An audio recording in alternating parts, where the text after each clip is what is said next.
Selamat sejahtera. Saya Dania, anak perempuan M. Selvaraja dari Option Pendidikan Seni Visual, ambilan Ogos 2024-2028. Hari ini, saya akan membentangkan tugasan 3 bagi kursus EDUP 3143, Sosiologi dalam Pendidikan. Fokus utama persembahan kreatif saya adalah untuk mengupas satu persoalan kritikal.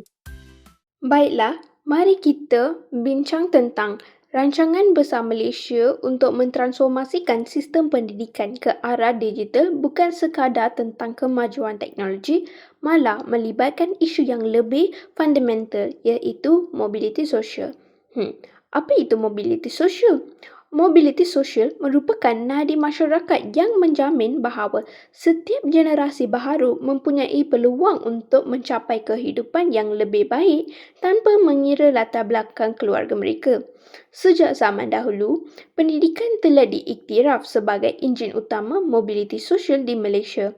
Ia merupakan tangga yang paling dipercayai untuk meningkatkan status sosioekonomi melalui perolehan kelayakan akademik dan pembinaan kejayaan. Terdapat 2 bentuk mobiliti yang perlu difahami.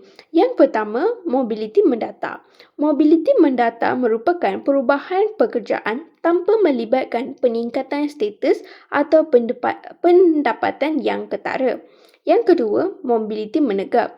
Mobiliti menegak pula merupakan matlamat utama pendidikan, iaitu pergerakan ke atas yang membolehkan individu mencapai kedudukan ekonomi yang lebih tinggi daripada keluarga asal mereka. Walau bagaimanapun, sistem pendidikan tradisional kini mula menunjukkan kelemahan akibat tekanan arus pemodenan. Statistik menunjukkan bahawa 36% murid tidak memiliki peranti sendiri semasa pandemik melanda. Jurang digital ini mendedahkan ketidaksamarataan akses terutamanya bagi golongan B40 dan penduduk di kawasan luar bandar. Contohnya, krisis pandemik telah bertindak sebagai pemangkin yang memaksa kita menyedari bahawa transformasi digital merupakan satu kemestian. Terdapat beberapa cabaran serentak yang perlu ditangani. Yang pertama, rapatan jurang digital yang memastikan akses yang saksama kepada teknologi. Yang kedua, revolusi industri 4.0. Keperluan terhadap kemahiran baharu seperti analisis data, kecerdasan buatan iaitu AI dan penyelesaian masalah secara kreatif. Yang ketiga, anjakan pentaksiran, di mana peralihan daripada peperiksaan berpusat seperti UPSR dan PD3 kepada pentaksiran berasaskan sekolah, iaitu PBD, untuk menilai potensi murid secara holistik. Yang terakhir, kompetensi guru, yang menunjukkan keperluan latihan kemahiran digital yang berterusan untuk para pendidik. Sebagai respons kepada cabaran ini, kerajaan telah melancarkan Dasar Pendidikan Digital DPD. Dasar ini bukan sekadar dokumen formal, malah merupakan kerangka tindakan menyeluruh untuk mengubah DNA pendidikan negara melalui 6 teras utama.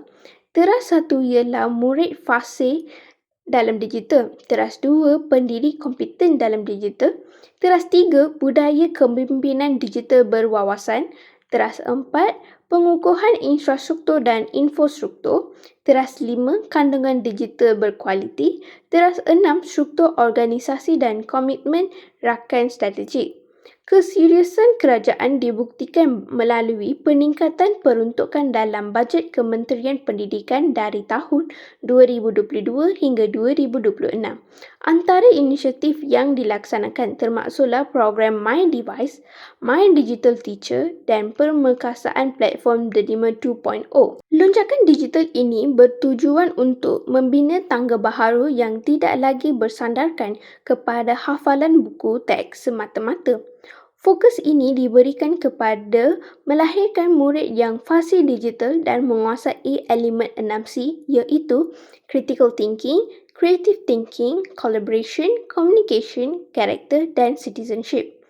Selain kemahiran teknikal, pembangunan sasial dan etika dalam dunia cyber amat dititikberatkan bagi melahirkan warga negara digital yang bertanggungjawab dan mampu membina persekitaran digital yang positif. Malaysia sedang membina lebuh raya utama pendidikan digital.